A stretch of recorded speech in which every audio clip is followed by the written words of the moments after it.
children and elderly and persons with disabilities.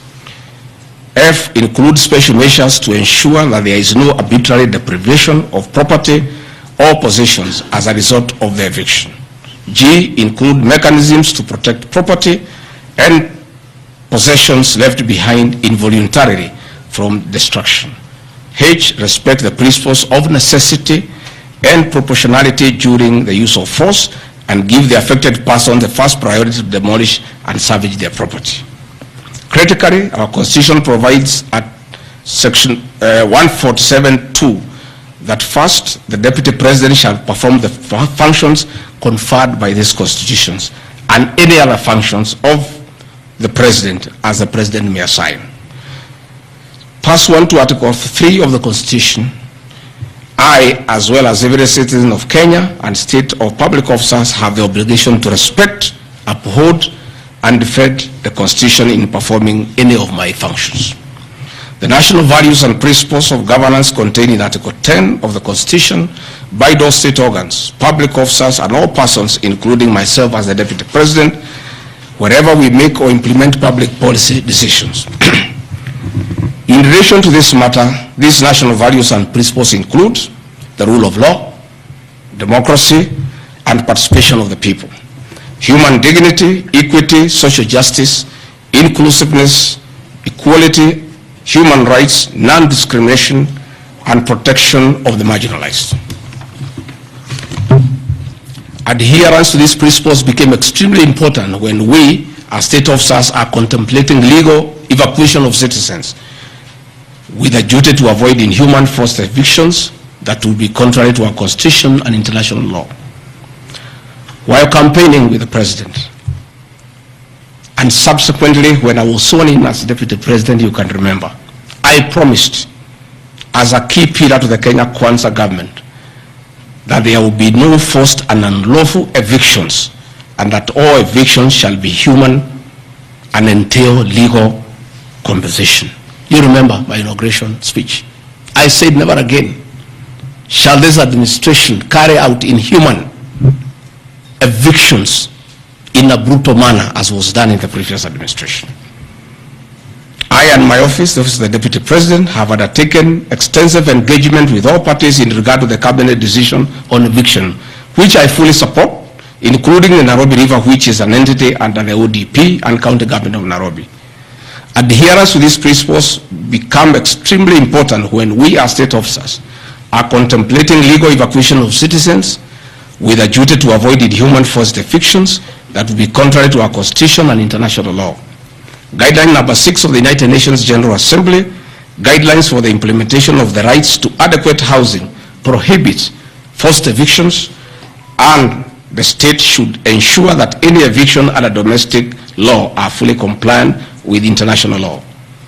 The guidelines further require meaningful engagement with communities to ensure that the rights of residents are implemented cooperatively without the need for eviction procedures or police enforcement. I have supported the implementation of cabinet directives on the eviction, safe for the fact that on being informed that each person residing at the Nairobi River was being evicted and paid only 10,000 shillings, which I and many other Kenyans felt inadequate compensation for eviction. I insisted that the government should abide by constitutional dictates and international norms while implementing any cabinet decision, including eviction, and maintain the dignity of citizens of Kenya facing evictions.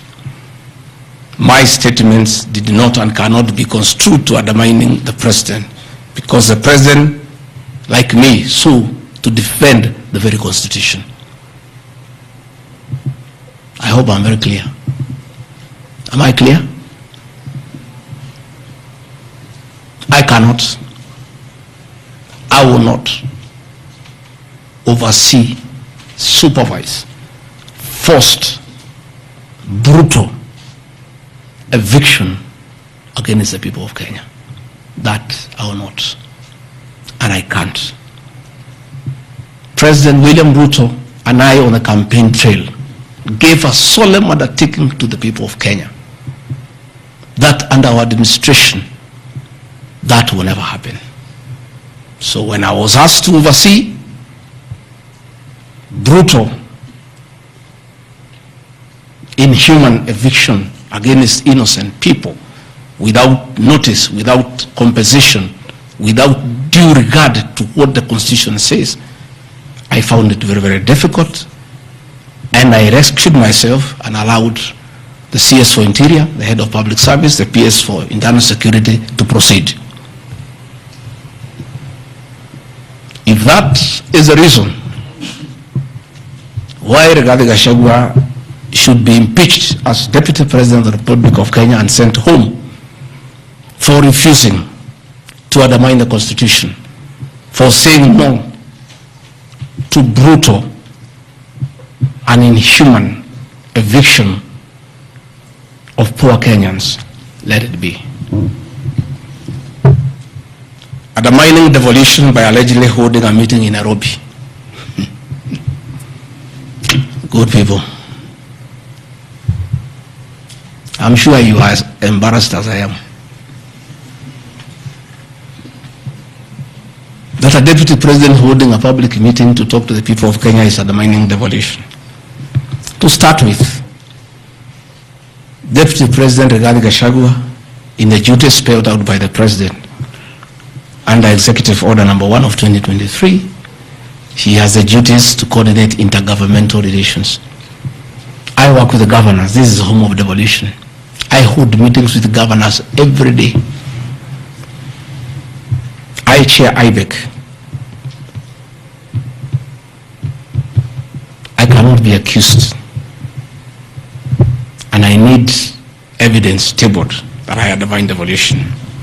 The motion alleges that on 29 September 2024, I unlawfully interfered with the running of the Nairobi City Council government by holding a public rally where I allegedly incited citizens against law directives of the county government on planning and relocation of markets. This is my response. It is not true that I incited citizens against the law directives of the county government as alleged.